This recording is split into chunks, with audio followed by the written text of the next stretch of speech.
All right, brethren, we're about to start. I'm going to ask Brother Ron to lead us in prayer, and then we'll get right into it. Let's pray. Our Heavenly Lord and Father, we ask, oh God, that you will bless us at this time as we delve into your words. We pray, oh Father, that you will guide our Bible study this evening or this morning. We give you thanks, oh God, for David and he, oh Father, preparing himself week after week to present to us. We ask, oh God, that you will just help us not to take these sessions lightly, that we will bear them to mind, that we will retain and apply to our lives as we, oh Father, explore the steps outlined in your scriptures towards joy. We thank you, O God, for this time. We give you thanks, O God, for our visitors and members alike. That's saw it fit, O Father, to be here in this study. As we say thanks to you, in the name of Jesus we pray. Amen. Amen. Thank you, Ron. Thanks everyone who is here. We're going to continue. We're almost there, brethren. We have 14 steps, and I brought a point if we have time. We are at step number 9, so we're almost there. We're looking now at an undeserved persecution as one of the steps towards joy. And to refresh our memories, I'm going to ask someone please to read Acts chapter 16, verses 19 to 24, please. Acts chapter 16, verses 19 to 24. If you find it, you can read it from me, whether online or in the room.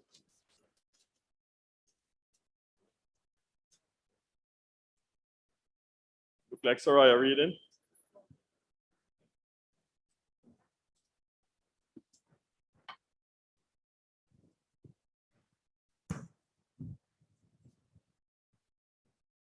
Acts chapter 16, verses 19 to 24. When her owners realized that their hope of making money was gone, they seized Paul and Silas and dragged them into the marketplace to face the authorities. They brought them before the magistrates and said, "These men are Jews and are throwing our city into an uproar by advocating customs unlawful for us Romans to accept or practice." The crowd joined in the attack against Paul and Silas, and the magistrates ordered them to be stripped and beaten with rods. After they had been severely flogged, they were thrown into prison, and the jailer was commanded to guard them carefully. When he received these orders, he put them in the inner cell and fastened their feet in the stocks. About midnight, Paul and Silas were praying and singing hymns to God, and to other prisoners were listening to them. That's up there, sorry. Thank you very much. All right, so we're looking at the persecution of Paul and Silas. We saw that they were seized. Let's do a quick revision for those who weren't here on Tuesday's class. They were seized and dragged before the authorities. They were slandered. They were attacked. They were stripped of their robes. They were beaten with rods, thrown into prison, locked up in the most severe of conditions. When we asked the question, is this relevant to us today? Do Christians today face persecution? We went through those passages there and we said, well, we should. We ought to face persecution. We know that there are two types of Christian persecution. There is the explicit kind, the kind where persons are actually, like we saw recently in Nigeria, where persons attacked the church and persons were kidnapped and some persons were killed. So you have that kind of explicit persecution. But then you have persecution, which we say in inverted commas is polite. This guy is just culture, modernity, and progress. And we ask if indeed there is such polite pressure and we succumb to it. We tone down and we keep quiet. We conform.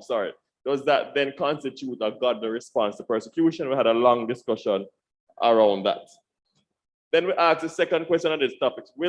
Why will Christians always face persecution? Why will Christians always face persecution? The first point to note is that because we are different. We'll face persecution because we're different. Just like how Paul and Silas at the time were identified as Jews. And just by virtue of them being identified as Jews, they face persecution like that. As Christians, we ask the question, are we recognized as being different?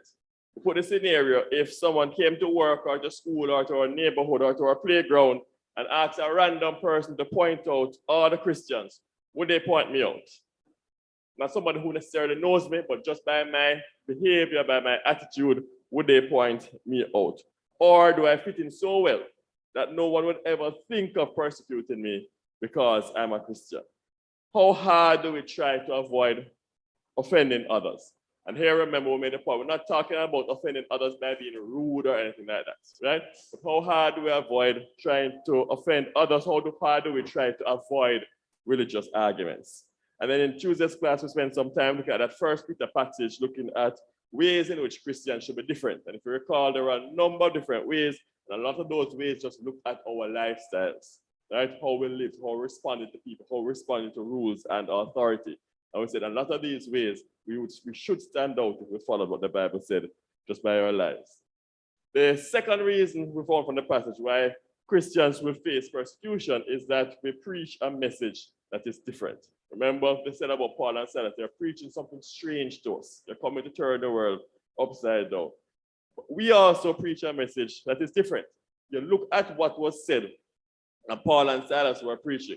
If we were preaching the same thing today in an unadulterated, unwatered down fashion, we should be also preaching a message that is different, even in this world of Christendom in which we live. So we focus on the gospel, we focus on the idea of servanthood to God, we focus on the idea of God being most high, the sovereignty of God, God being in control of our lives, salvation, authority in the name of Jesus, and the idea of what really must I do to be saved. We had long discussions on each of these. I won't go over these again now. But then we ask the question to wrap that part of the lesson up is, are we preaching in a manner that the implication of our sermons is absolutely clear? Are we preaching up here and expecting persons to reach up and grasp it, right? And the second thing is, are we preaching a message that is different, or are we watering down the Bible in our preaching? And the last point I want to look at this question, why will Christians always face persecution? I'm going to try and finish the persecution point today. The last point here, why will Christians always face persecution, is because we make a difference. Verse 19 of the same Acts chapter 16 says, "But when her masters saw that their hope of profit was suddenly gone, they seized Paul and Silas, they dragged them into the marketplace before the authorities." I think we can rest assured that after the brief interaction with Paul and Silas, the slave woman's life was changed. So remember now, the demon was cast out of her, so her life was changed. I think we can rest assured that her masters' lives were changed as well, because they no longer had that source of profit to earn from, and we can rest assured that her customers' lives were changed as well. Persons were impacted by just this very brief interaction with Paul and Silas. The Bible doesn't give details about what happened to these people after, but just from reading the account in these verses, it's clear that something would have had to have been different in their lives as a result of the interaction with Paul and Silas. Something would have had to have been different. Their lives were touched by the interaction with the apostles. Now, based on the nature of the touch, I'm not sure whether they appreciated the interaction or not. Not clear about that. They may very well have resented it. But one thing is for sure is that they were touched by the interaction and they knew it. It is not something that they could have ignored. They were touched by the interaction and they knew it. They would probably, for the rest of their lives, look back at that brief interaction with Paul and Silas and acknowledge that this is a day that their lives had changed. Yeah, again, I don't know whether they're happy for the change or not, but this is something, this interaction with Paul and Silas is not something that they would quickly forget. They knew that they were touched by something different and their lives had been changed by it. Question for me. Obvious question, isn't it? Question, the implication for our lives is, do I have an impact on the lives of people with whom I interact? Do I have an impact on the lives of people with whom I interact? Or do I go on a daily basis, day by day, meeting my colleagues, meeting my co-workers, meeting my friends, and no impact, no change, no difference? It's just continuously just going along. Go ahead, Rod. Maybe it's what type of interaction. Say again? Maybe it's what type of interaction, impact I should say. I'm just being facetious. I'm just saying the type of impact. I think there should be a qualifier there in terms of the the type of impact that you have on people's life, because you could impact it for the more miserable and worse, maybe. For the negative. Yeah. Right? Very true. Very true. The impact we could have is that could very well be an adverse impact, could be a negative impact. So I guess the question is, do I have a positive impact? But no, I don't even want to go there yet. Do we have any impact whatsoever? Because sometimes we don't have no impact whatsoever, you know? Whether positive or negative, we just pass through. We just pass through. It's just like a breeze, just blow, and so it comes, so it goes. Pass through, we have no impact. So the first question I wrote is, do we have an impact? Again, after that, now I ask the question, is that impact actually positive or is it negative? Have I truly touched their lives in some way? You know, I note, so in the Church of Christ, and I suspect in Christendom generally, a lot of our evangelism efforts is surrounding campaigns. So we have a campaign coming up and we all must support the campaign. It's an important effort of the church. But should that be the crux of our evangelism effort as a church? An annual campaign, or maybe twice a year? Should that be the crux? Or should our evangelism thrust as a church be the as you go type of evangelism? The people that you meet as you go, by virtue of the impact that we have on them, they should then be asking us the question, what is different about you? What is different about you? How can I get some of what you have? I'm not talking about money now. How can I get some of the spirit that you have? How can I get some of the joy that you have? How can I learn to deal with trials and problems and stress the way that you deal with them? How can I learn to have a smile even in spite of the storms around me? Are we impacting people's lives in that way? Will they remember their interaction with me as a point at which they were touched, irrespective of whether they appreciated or resented the touch? Will they at least even remember the interaction that they had with me? So the question is, am I having an influence on those who God allows to cross my path? And I say it like that, because it starts to put a different spin on it, doesn't it, Sister Debbie? You may have had a co-worker who you sit down beside for the past 5 years, right? And you don't like her and she don't like you. Or maybe you both are wonderful friends, yeah? But 5 years pass, one of you move on, and God never get mentioned yet. Or if God gets mentioned, it's mentioned, oh, I went to church on Sunday, it was such a wonderful day, kind of a thing, but nothing further than that. But if we think about that person now, as God putting that person in my path for 5 years, for me to do something with that interaction for 5 years, does that put a different spin on it? Does that put a little bit more of an onus on me to say, boy, David, I can't just make this co-worker just pass my path every day. I don't at least invite them to church once. Or I don't at least show them something positive in the way that God has been impacting me in my life. I want us to turn to Matthew chapter 5, verses 10 to 16. I'm going to note some points here before we move on from this. Matthew chapter 5, verses 10 to 16. When you find it, whether online or in the room, could you read it for me, please? Matthew 5, 10 to 16. Oh, hold on 1 second, what I wrote.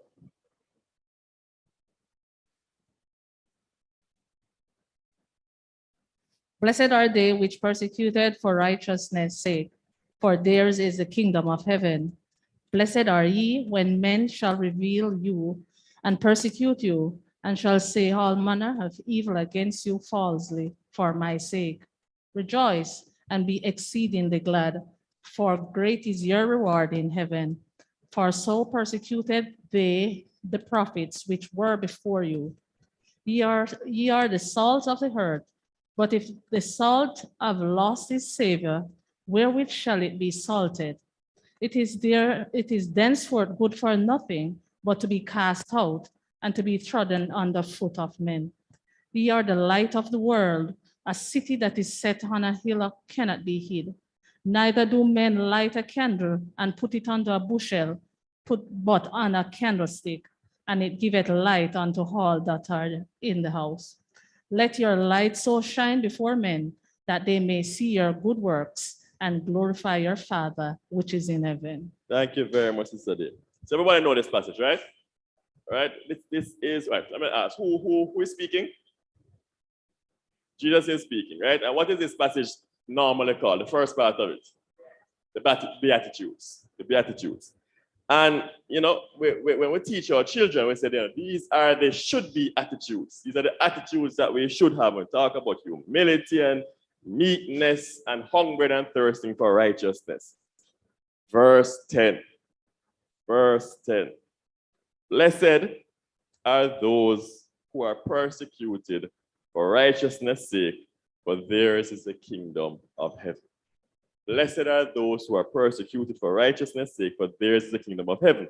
Blessed are you, me? Blessed are you when they revile and persecute you and say all manner or all kinds of evil against you falsely for my sake. Rejoice and be exceedingly glad, for great is your reward in heaven. For so they persecuted the prophets who were before you. And then right along the same conversation, right? Most of our Bibles would have a different subheading here, but there's no subheading in the conversation. Jesus just continuing talking. So Jesus continues right on and says, you are the salt of the earth. But if the salt loses its flavor, how shall it be seasoned? It is then good for nothing but to be thrown out and be trampled underfoot by men.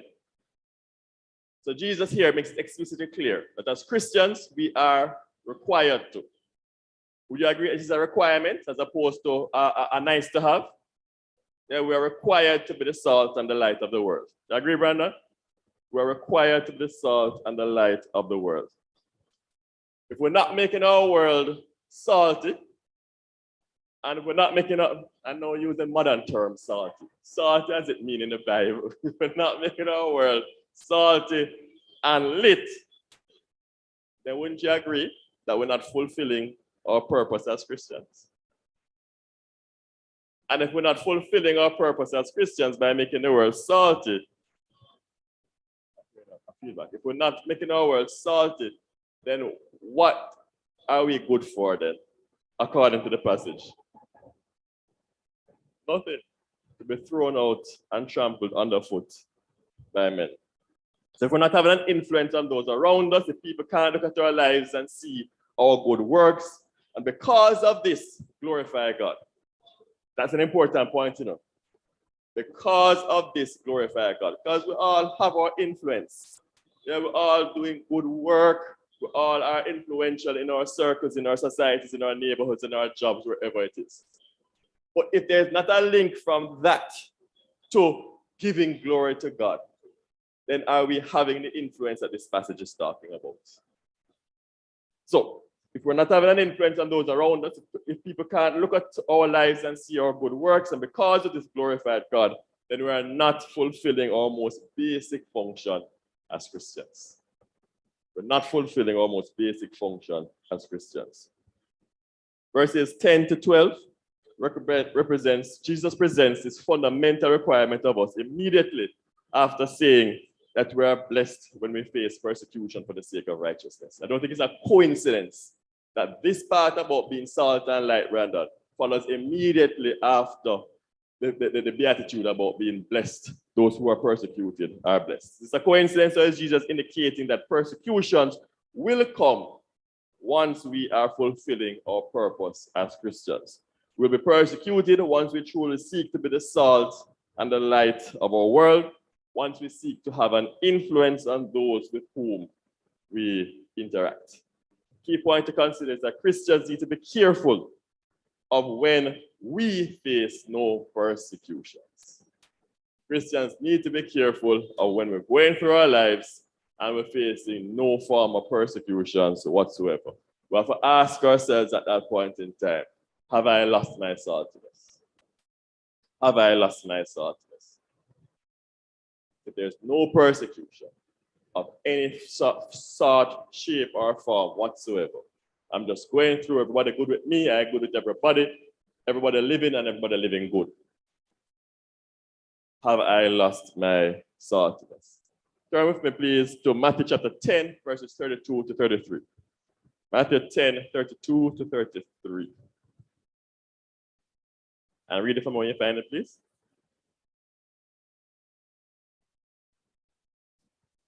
So everyone who acknowledges me before men, I also will acknowledge before my Father who is in heaven.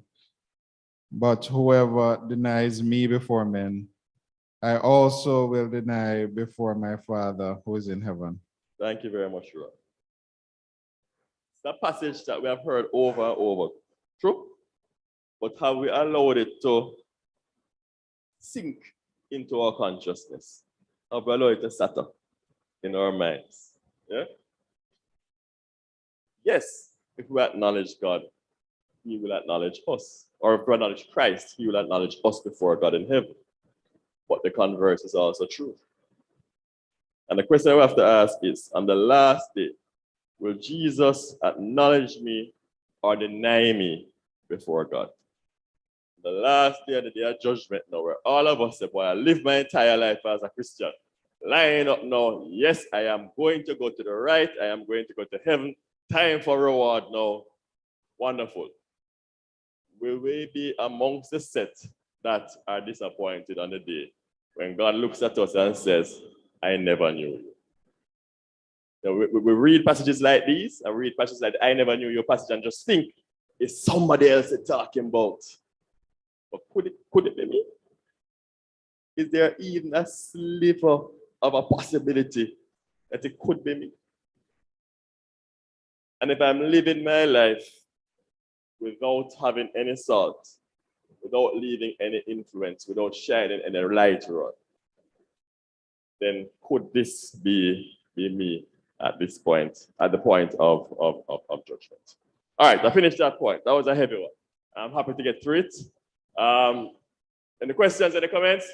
Everyone comment. In terms of what you had mentioned, going back, if you can go back to the slide about the saltiness and the impact. So where Jesus is coming from is that we should be a salt of the earth. You had mentioned earlier about the fact that we should, the scriptures, whether or not we have an impact, whether positive or negative.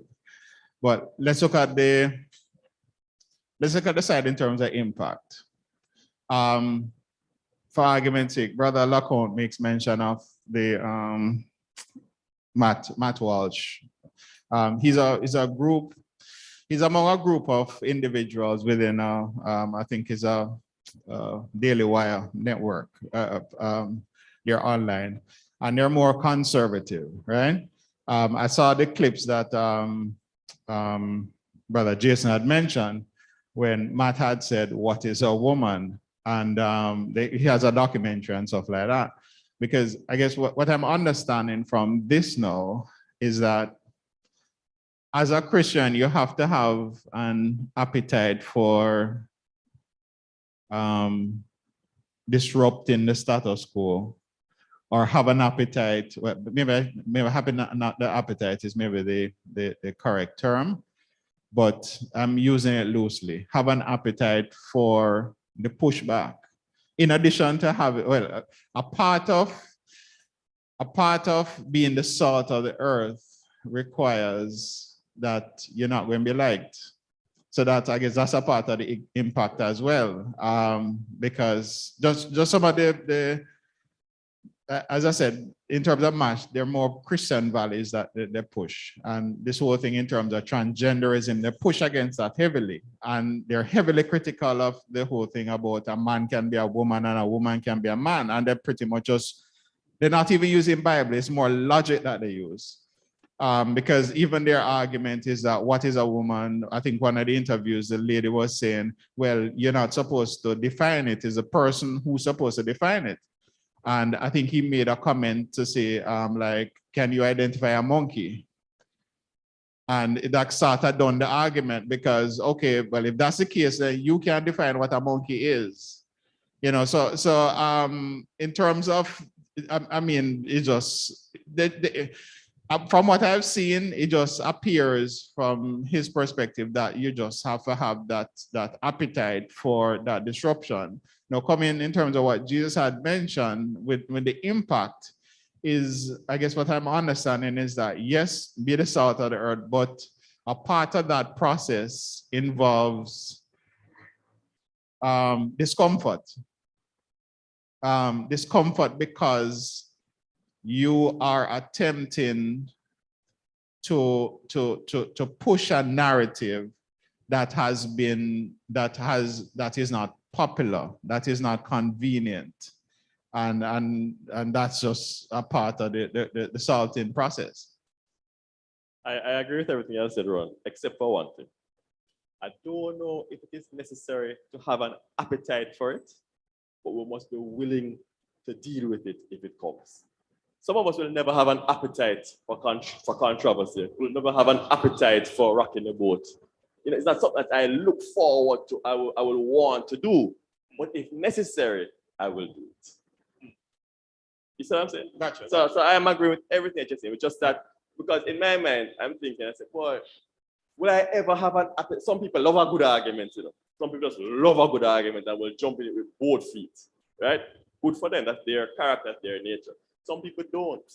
And some people prefer to be in the background, right? So for you to tell that person who prefers to be in the background to say, you must have an appetite for it, that probably will never happen, right? But what should happen is that if needs be ready to defend the gospel, right? And if needs be, it don't mean somebody got to wrap a chain around your neck and drag you into the argument. You have to be willing at some point to say, boy, I have to stand up and say something. And you know, as Brother Porter yourself mentioned these things, the world is at a very interesting place right now for Christians. You know? This Roe versus Wade business. You know, the world just seems to be condemning the Americans. And I'm waiting to hear where Christians stand. Yeah, I'm waiting to hear where Christians stand on this one. Yeah, and I'm waiting to hear a Christian get up and say something publicly about it. I must start. But you see the point. You see the point.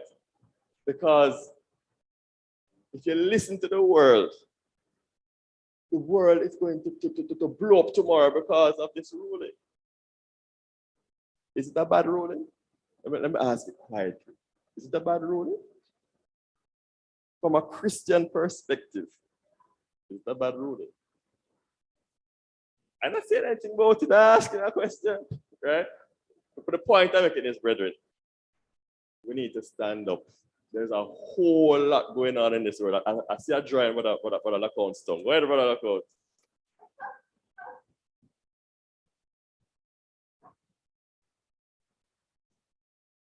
So luckily, I don't know how, but I completely forgot about that when preparing for my lesson. The whole Roe versus Wade thing. And there's a lot I could say about it. But what I think is most pertinent to what we're talking about now is the fact that what you're talking about, this sort of like the world's going to explode. It's a perfect example of why or how the world tries to prevent us as Christians from speaking out. It's peer pressure, and it works, right? It's social, and it doesn't always work. It's not always bad. Social pressure is also what keeps people behaving properly when you need them to. Sometimes, you know, the belief that if I act out a certain way, people will think poorly of me keeps people in line. But it's a powerful tool, and it's used to keep Christians silent. If you make it seem like it's the end of the world, then a Christian who might have opinions about it feels like they're up against the world. If it feels like everyone's against you, it's hard to stand up. And to go a little bit on my soapbox, it's silly. America's abortion laws are the most lenient on the planet. Getting rid of Roe versus Wade doesn't even put us on par with Europe. The people across the globe were freaking out. It's just all this. I had people at work who got up and got upset. It's like, it doesn't do anything. It just says the states choose, which is a common thing.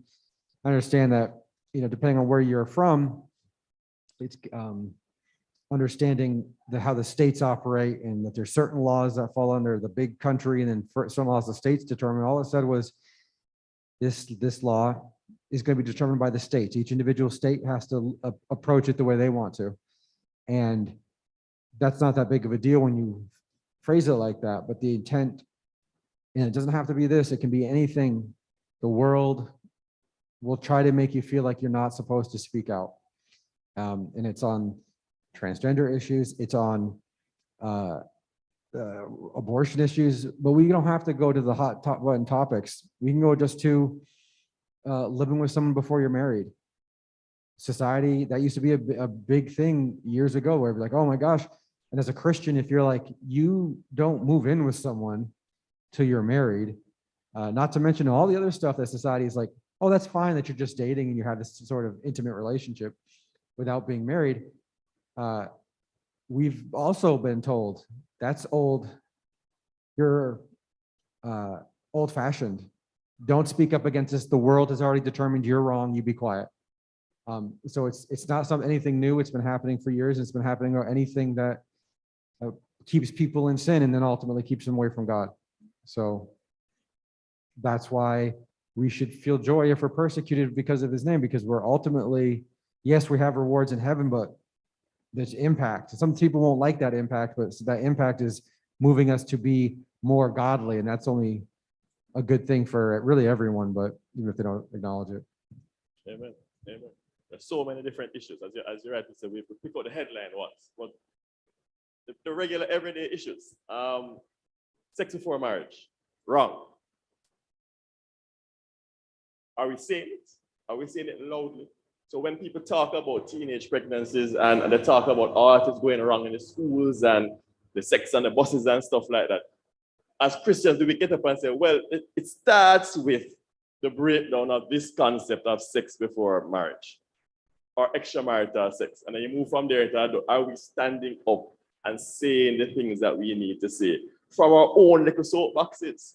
So we all have soapboxes, you know. Some of our soapboxes may be more public than others. There's about a road might write an epistle to the letter to the gleaner and get it published. That is his soapbox.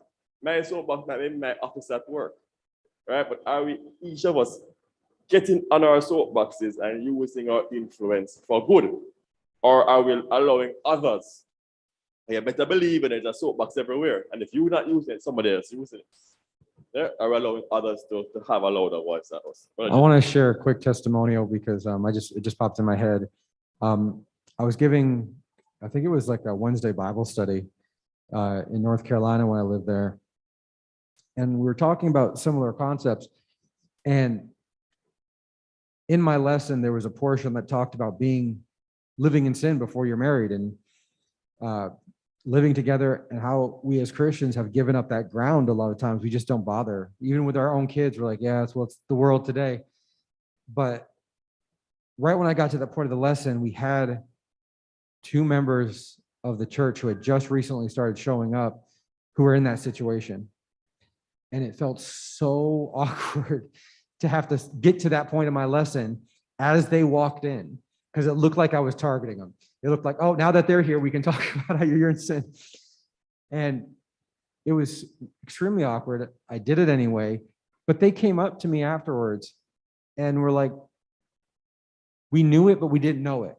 Like, we knew it, but we kind of were just like glossing over it because of this, the justification of their individual situations, the fact that they knew each other growing up and how close they were, and they were planning on getting married, and they had kids from previous relationships. So like the kids were growing up as siblings, and they had all these reasons why it was okay. But they actually came up to me afterwards and were like, thank you. And I was just like, that's the problem as Christians, is I didn't want to do it when they walked in because it was awkward. And if I could have skipped it in my lesson at the time, I probably would have. But the reality is that's not good for them. Even if they got mad and thought I was targeting them, that's the appropriate thing is what the truth is and what God has to say. So it's important that we not back down and be willing to be persecuted for the truth. You know, it's an excellent point, Brother Jason, because when we think about shining our light we think almost exclusively about shining our light outside. We need to shine our light and have our influence within the church as well. So it goes back to your sermon today. Are we willing to rebuke others? Yes, forgive. But before you get there, are we willing to rebuke others who are in sin right here in the church? I remember when we just had Sean, Sandra and I were coming to church like an hour late, 45 minutes late for months. Yeah? It was really bad, Brother Howard, really, really bad. And nobody said anything to us. Yeah? And it was almost like, oh, that was a baby, you must understand. And yeah, for the first couple of weeks, maybe months, you understand. And it went on and went on and went on. Until Brother Number came to us once and said, David, you need to start this out now and come church out there. Too long now. That's all it took, That's all it took was for somebody to come to me and say something to me. And you're correct. But nobody did all that while. And I'm not putting that to anybody else. I should have started out myself long before. But all I'm saying is that is a role that we need to play with each other in the church as well. And sometimes we don't. Yeah? So I might say, Brandon, on the phone, every Bible class, I text. Not, brother. Just a completely hypothetical example. Yeah? I might say, Brandon, on the phone, I text every Sunday. And I want to say something to him, But I said, suppose him researching for a Bible class. Suppose him this. And I say nothing. And I make it pass. And everybody else make it pass, and Brandon continue. Until one day somebody says something. And then Brandon start look for me in class. Are we having the salt and the influence within the church as well? Or are we allowing things to just slide? Let them slide. But I'm glad you made that point, Brother David, because Brandon was a no, not about Brandon. But the whole idea of just nobody intervening, you're seeing, and you may even have your thought about that it's not good, but you still allow it. Still don't intervene. To some extent, I may probably personally have a testimony on that. But over the years, I've been in the church, and the point you made earlier about the fact that we are not creating an impact. We are not an influence. We are not being persecuted for what we believe in. And I've heard so many lessons. I've heard so many classes about it, but most of the time, God forbid, it just remains like a cliche. It's stated so many times, but it's like nothing to it. And you said earlier about, I don't think you were planning to leave the issue, but you said something about moving on to another point in your lesson. And it seems to me, not to you now, but that's what we have been doing all these years. We're just moving along, knowing that the thing is not fixed, knowing that it is not happening. So the question is, who's going to bail the cat? Who is going to take the bull by the horns? Is it the responsibility of the leaders themselves? Can they put in place things that may encourage that sort of action, that sort of behavior, that sort of lifestyle? And I think the leaders have a part to play in that. But for the most part, as you said, we just seem to just accept the status quo. And the status quo is really not doing anything. I'm the first victim and the first person who is guilty of that. And I'm saying, as you said, when are we going to be shining the light? Not just the leaders, but even members who have some sort of influence, who have that sort of mindset to go out and to create an impact. They themselves start to spread that sort of influence around. So you can influence somebody else to start doing the things that you have been doing. And for the most part, I think, and I have to say it, some person may disagree with it, but I think for the most part, we just live to ourselves. We live our Christian, we live our lives to ourselves and think that by ourselves and by our own lives, we're going to reach heaven, we're going to reach eternity just by living to ourselves. It cannot work like that. We have to not only create impact outside. Matter of fact, you can't really create the impact outside until you start to create the impact within, as you just said, within the church, within the congregation. What are you doing? What impact are you having? Are you influencing somebody for good, for the cause of Jesus Christ? Those are questions we need to ask. And then I like to play this devil's advocate. We like to pinpoint certain things as being sinful or being ungodly or being not looking for a term. But the whole issue of not being involved in personal evangelism. At one point, do we call it, some people may not shy away from the topic of calling it a sin, or calling it unfaithfulness, or calling it unrighteousness. Is it a command to go? Is it a command to teach? Is it a command to go and create an influence? And if we're not being obedient to that command, then are we sinning? And if we are sinning, then what are we doing with that sin in our lives? Are we continuing with this year in and year out? I'm saying these are questions that I've heard asked and have been discussed, but it seems like there's no traction to it. There's no impact from these discussions. And I'm not pinpointing your discussion now, but over the years, it seemed like it's just a matter of just talking about it, but it doesn't go much from there. Tom, your hand was up, brother? Your hand went up? All right, so I was second and then Tommy, but before second, I don't have much to add, brother Howard. The only thing I wanted to say is when you made the point about the leaders, and maybe it should be the leaders, a question that I've always asked myself from back when I was at Mona, if it is indeed the responsibility of the leaders, and the leaders aren't doing anything about it, and I am a member, and it continues, then at what point do I become culpable just by being there and having it continue? Something that has bothered me a lot over the years, and you see the results. Sister Greta. Okay, I just want to pick up on something that Brother Howard said about personal evangelism. One of my concerns is that for Christians, when we talk, we hardly talk about Christianity, our relationship with God. Our conversation, we might talk about everything else. How are you doing? How are the children? But we don't converse about what God is doing in our lives. We don't share the joy or the struggles and ask to pray for each other. And if we are not doing that, then we're not going to go on any personal evangelism. Because if we are not excited and totally sold on Jesus Christ and what God has done for us, so that we can talk, have a conversation about it, we're not going to, it's going to be difficult to have conversation with somebody else that has no interest or is totally sold in the world.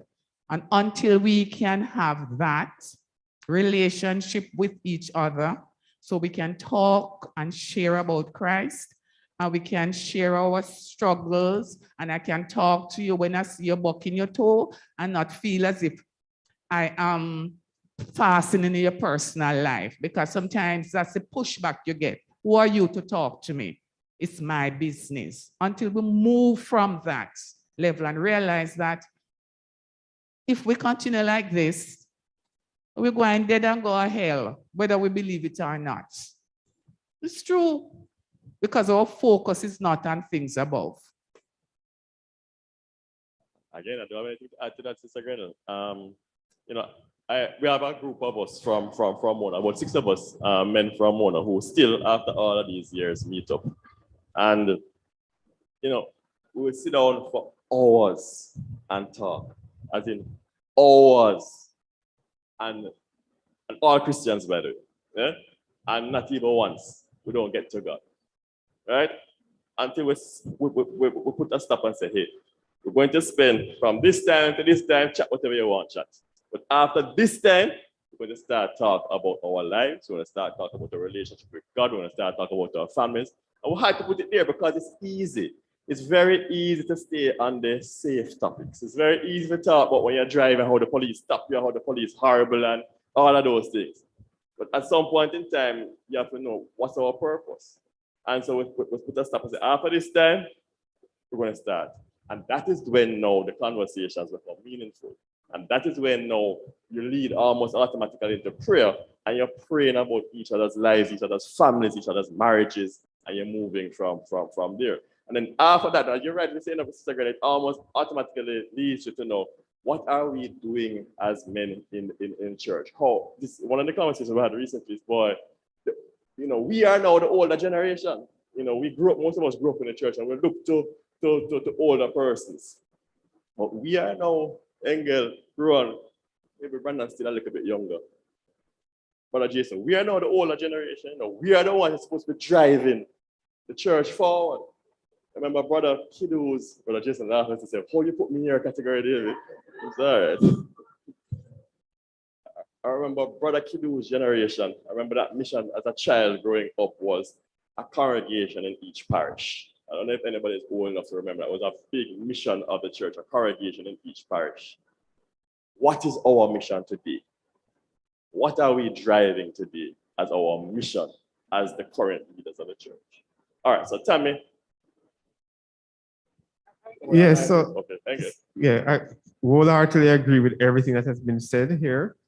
We need to develop that culture of praising each other, sharing the good that we're seeing in each other, so that when we see something that needs correction and we're saying it, it's easier for the individual because we actually had that sort of a relationship. It's difficult when you come to somebody to just point out something that is wrong, that they will take offense to it because they just see you as somebody who's just always saying, you don't want to be that person that is always seen as just wrong, but you've never spent time to be that sort of a support to that person, to build them up, to motivate them, to be an encourager, seen as that, but just someone who's always putting down. So from here on out, I'm just encouraging myself and others to, as Brother Jason had mentioned in the sermon, to ease in that to ease the atmosphere or the fear of saying, okay, if I go on correct, you're going to get the pushback. You're going to hear, don't judge not, let's say I be judged. All of these things is if individuals see us coming from a place of concern, coming from a place of to help, then it may come over better within those who have relationships with. We do understand that from the wider society, these things that are happening, when you take certain stance, then we're going to face persecution. I didn't have a point, David. I was just struggling with a few things. I think it's also the timing of the sermon this morning and what we're discussing now is very similar. I'm trying to balance what was said in terms of sentencing versus judging. I'm wondering if when we talk about the point about legislation and what is happening in the States and when does the church stand up and say something, I'm wondering, isn't legislation sentencing? And that's part of what I am struggling with. Is it that the church's responsibility? Or is it the church's responsibility to speak up to what is right and what is wrong? So I was struggling with that thought. And then also in terms of an earlier discussion point when you were speaking about the appetite, I agree with you 100% that yes, I don't have that appetite and it's not something I'm aspiring to. And I don't believe personally that is my role as a Christian to aspire to have that appetite. But I do think that I have a responsibility to speak up for things that are right, speak up for things that are wrong. I also look at and I caution myself, I think that if we are going to be a salt in the earth, I know that sometimes the church has a reputation also. We have to make sure that appetite doesn't carry us too far, because then I'm not sure we will be effective in our seasoning. That if we always are combative or always ready to debate, and sometimes the things that we're debating are not, I don't want to say relevant, but it's not things that the world is struggling with at this time, or it's not something that, so those are the two things that are kind of going in my head. As some know. I know I'm really happy you spoke, Tammy. Please don't be reticent to speak, because you really have said a lot of important things, So when I brought up Roe versus Wade in terms of the legislation and stuff, I'm actually right along there with you. I'm gonna get myself in trouble. But what is new? Even with the whole debate in Jamaica about the homosexuality legislation, that's not something that I'm particularly passionate about either.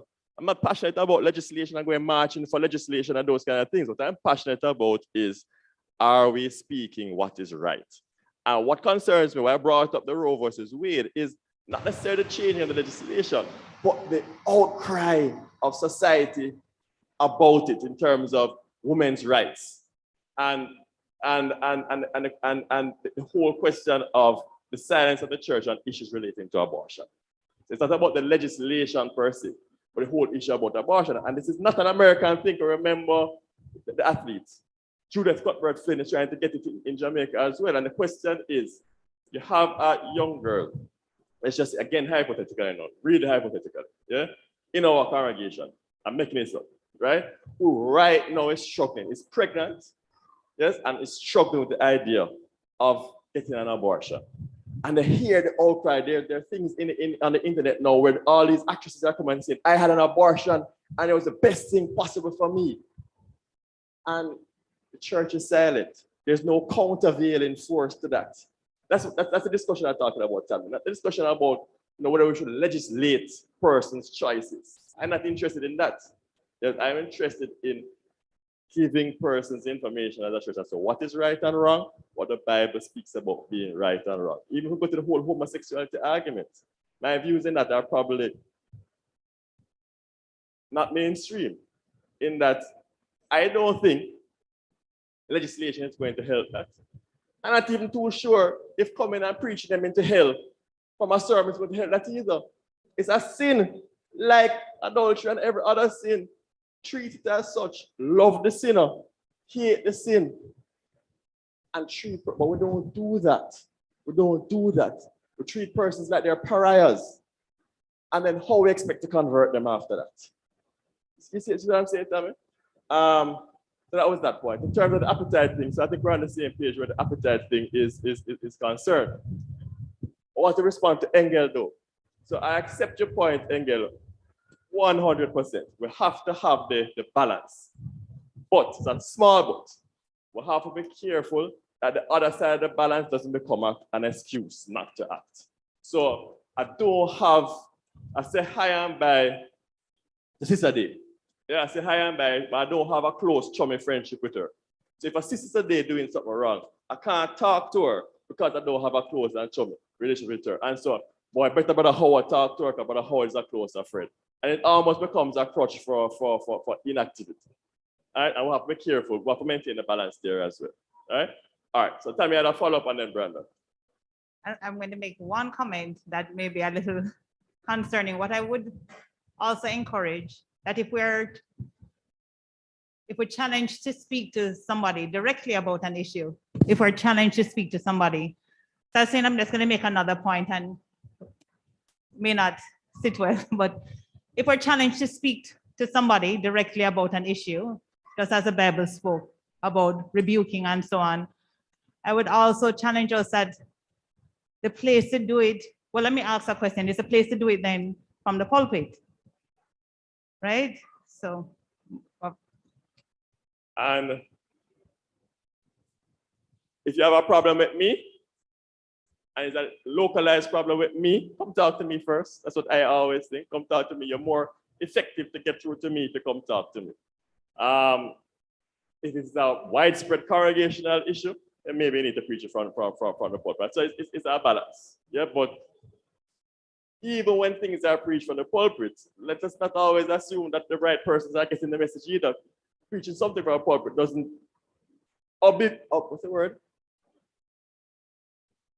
basically preclude the need for me to go and talk to persons individually. And again, that may be a crutch. So I preach about it, I teach about it, so good. Have you spoken to me? Have you spoken to me yet? Because I might sit down there and hear the sermon and I say, yes, man, I preach Pastor Grenell today. I know it don't reach me. Yeah, so, Brandon, and then Sister Debbie, and then Sister Beverly, I see you here coming to you after. Brandon. It's a running theme since we've been here, not to get yourself in trouble, but I think I'm willing to get myself in trouble this morning. So it so happened that yesterday, the whole Roe v. Wade conversation came up, two different occasions. Somebody who I went to school with, just as you said, he's a Christian, and he was posting, shouting, thank God, this is the work of God that this never got through. A friend of mine sent a message on WhatsApp and said, what happened to him? Why I'm behaving like this? He was very upset about it.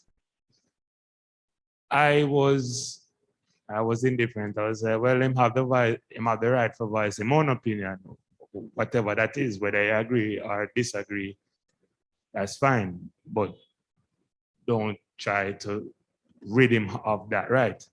I think when we speak about the church and how we look at abortion, I think the first thing that I look at is we are not all in agreement.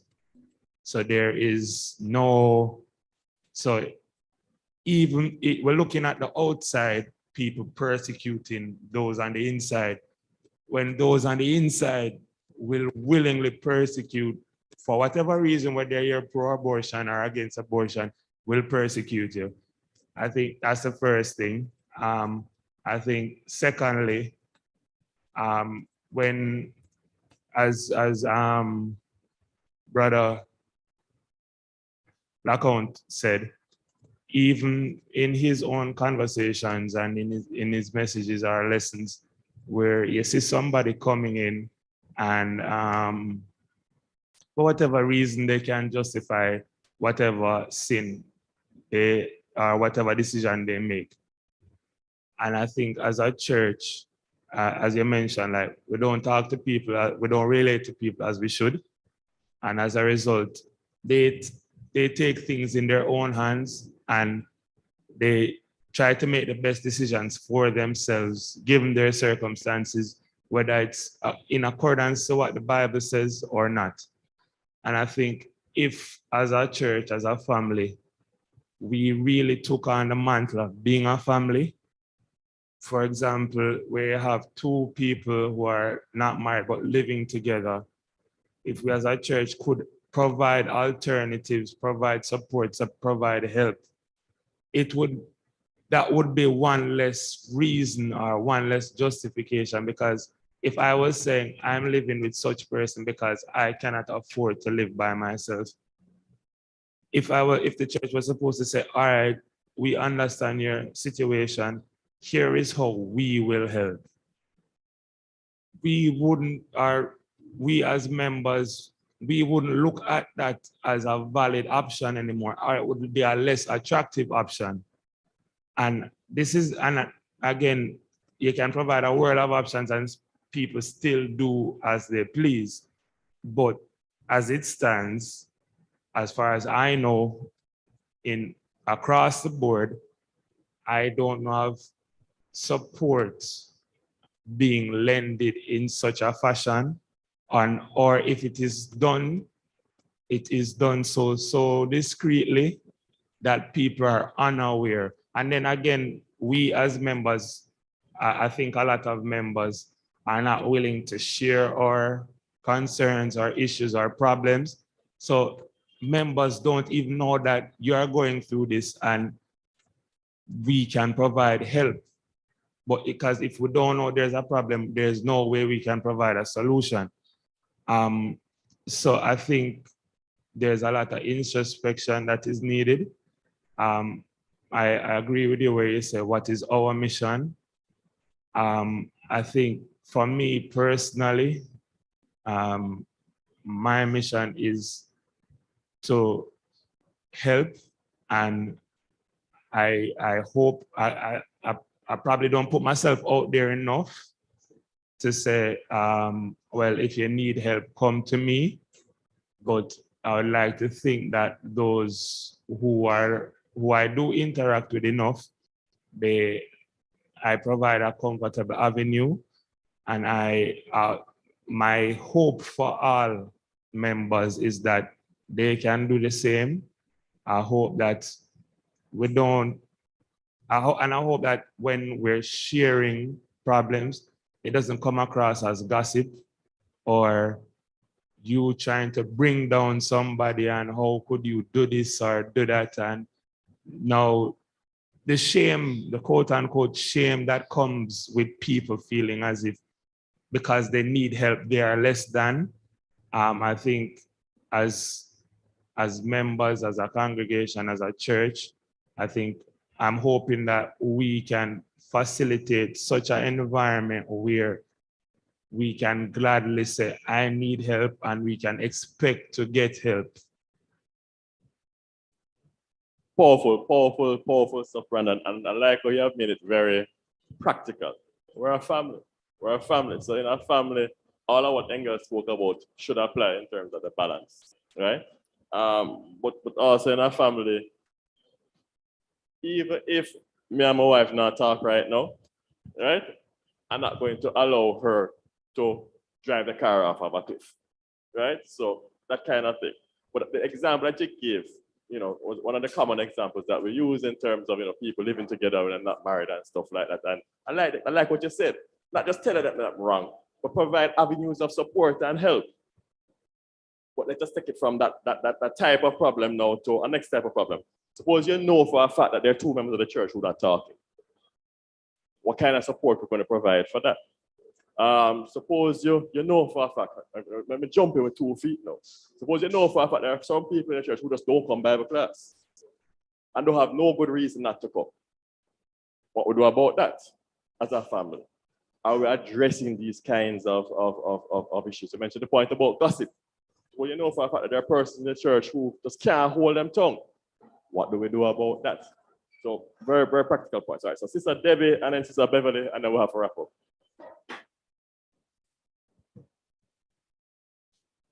Yes, my suggestion. Right. Yes, my suggestion is that we could start maybe a spiritual development committee or faith strengthening committee, a group where we can support each other and for people to feel comfortable to speak to members of the group to get support and maybe to be guided, to get some guidance if it is that they are experiencing or they're feeling like their faith is being threatened in any way. So that's my suggestion. Also, as it relates to is there a channel or is there a structure or a system in place that will enable persons to speak to people, speak to members about issues? Okay, you may see a brother doing something that is not scriptural or that is not acceptable as a Christian. But because I'm a sister, some persons feel like that, like, okay, if I go to him and talk to him about it, how is he going to feel? Or maybe I'm not a mature Christian, I'm a young Christian, and I may feel afraid to talk to someone about something that we don't feel that they are doing that is right. So how can we have a system in place to encourage that and to maybe even support the person who is not acting in the way that we think they should? All right, let me respond 2 ways. Respond personally first. I'm asking anybody in this church, anybody online, if you see me doing something wrong, whether you're a woman, man, child, or adult, please come tell me. I don't want to go hell. Right? So please, I ask you, I mean genuine. Because I know people have said that I look aloof and unapproachable and all that. So I'm just telling you, if you see me doing something wrong, even if I look miserable, come tell me. Better you tell me and you take me off the road to hell than you stay and you keep that distance. And I've been genuine about it, right? And I think all of us, the first step, all of us need to have this mindset that I could be wrong. In whatever I am doing, I could be wrong. And so welcome when people come and tell me, if you see me, how silly would I be if I am walking down a path, there's a big ditch. You know there's a ditch there and I don't know. And I'm going to say, you can't come and tell me because you're a woman. Or you can't come and tell me you're a child. And I drop and broke up myself. But from what you say, we're doing that in our spiritual lives. You can't come and talk to me because you're this or that. Don't make no sense to me. I don't see no Bible in that. However, if there is that fear, what I would suggest is, so you are free to come and talk to me, right? You're not as afraid to talk to Ron, because for some strange reason, you think Ron look more approachable than me, which I can't understand, right? But talk to Ron and ask Ron to come and talk to me, right? But God forbid, don't just let me walk into the ditch. Whatever you do, don't let me walk into the ditch. And I think that's the point. I'm not going to discourage or encourage the idea of another committee, Sister Debbie. Working at you, I am very afraid of setting up more and more and more committees, right? Maybe it will work. Maybe it's an initiative that you can take on, talk to Brother Grenell, and maybe, and I know how when you put your mind to something, you can make things work. Maybe it's something that you can do. So I'm giving it enough thought. But I do think, though, separate and apart from those structures and systems as individuals, I need to see my brother and my sister as my responsibility and try and help as an individual. And if you feel intimidated by somebody, go ask somebody else. Not to go gossip and say, but go and say, brother so-and-so, I need to talk to so-and-so for me. And you can call my name. It's just that I start afraid to go talk to them. And that might open up the doors to a wonderful friendship later on down, because the person will come and say, what's the boy never come talk to me straight? And you find out say he wasn't so unapproachable after all, right? So seriously though, brethren, the point that Brandon making is a powerful one. We are a family. We are a family. All of us, we need to start acting like that. All right, Sister Beverly, the last comment and we'll wrap up. Yes, good afternoon, everyone. Now, listening to the discussions, two things come to mind, especially with this last point that Sister Debbie made about setting up the committee. That committee sounds to me like what should be elders in the church, because I think everything that has been discussed today point to the fact that we do have a weakness because we do not have elders. And this kind of spiritual guidance and supporting and building of the faith is what we see in the scriptures that the elders are supposed to help the congregation with. And I see a deficit there. And if we had elders, some of these conversations would probably be very different.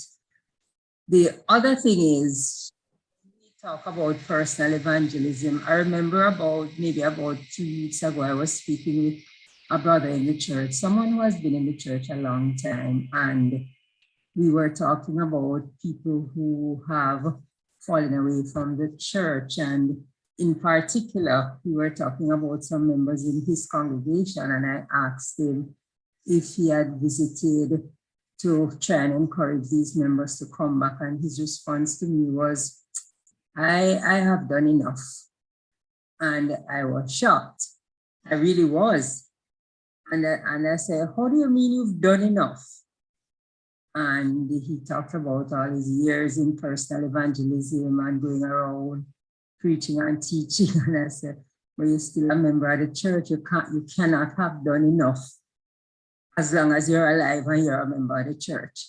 And listening today, I wonder if some of us get to that place, especially as long-standing older members in the church, where we may not verbalize it, but we probably feel like we've done enough. And the evangelism is supposed to be carried on by the next generation. And then we just try not to sin, to keep ourselves pure and spotless, and put aside evangelism because we think we've done enough. And I just thought of it as we're going through the discussion and say, maybe it's something we need to think about, our own mindset to our personal evangelism, and whether we still feel that we need to be evangelizing because we've done it for so many years. Good point, Sister Beverly. So yes, you're right. The retirement age for us as Christians is death. Anytime before that, you're in trouble. The retirement age is death, and so we work until we die. That's it. In terms of your first point with elders, I agree with you. Possibly some of these things would be helped by elders, but the reality is we don't have them now. And so what we're going to do? Allow each other to walk into the ditches till we get them? No, we'll have to find a way of dealing with them now. So we have to attack the problem on two fronts. We have to seek to get the programs and the education and things in place to get towards elders. And we've seen with the congregation that started with that. But in the interim, we can't sit down and wait till we get them. Right, Rowan? We can't sit down and wait till we get them. We have to do the right thing now. And remember, having elders don't preclude us from our own individual responsibility as Christians. So you can have a congregation with elders and Sister Debbie going the wrong way and I don't talk to her. Her blood is still on my shoulders whether we have elders or not. So we still have to fulfill our own responsibility as members. And so I'm agreeing with you on both counts, Sister Beverly, but I'm just saying that until we get there, we could do something to sort out our own selves right now. All right, I'm going to stop here. I've gone well over time. Thank you very much for your patience and your participation. Brother Ron has a mic, so I'll have him do the happy birthday song and close off. Thank you, Brother Ron.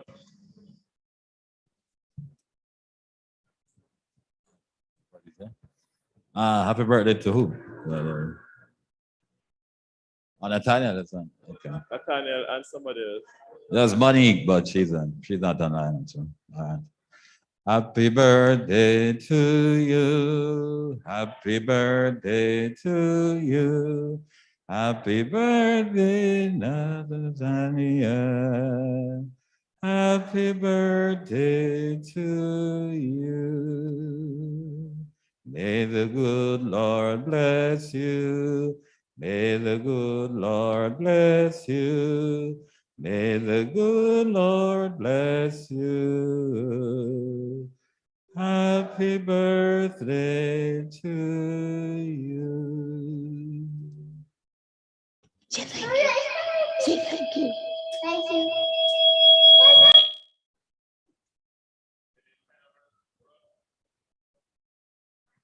All right, thank you, brethren. Thank you for being here. Again, thank you for your participation. Have a great week. And please, let us see you all on Tuesday as we continue this discussion. Take care.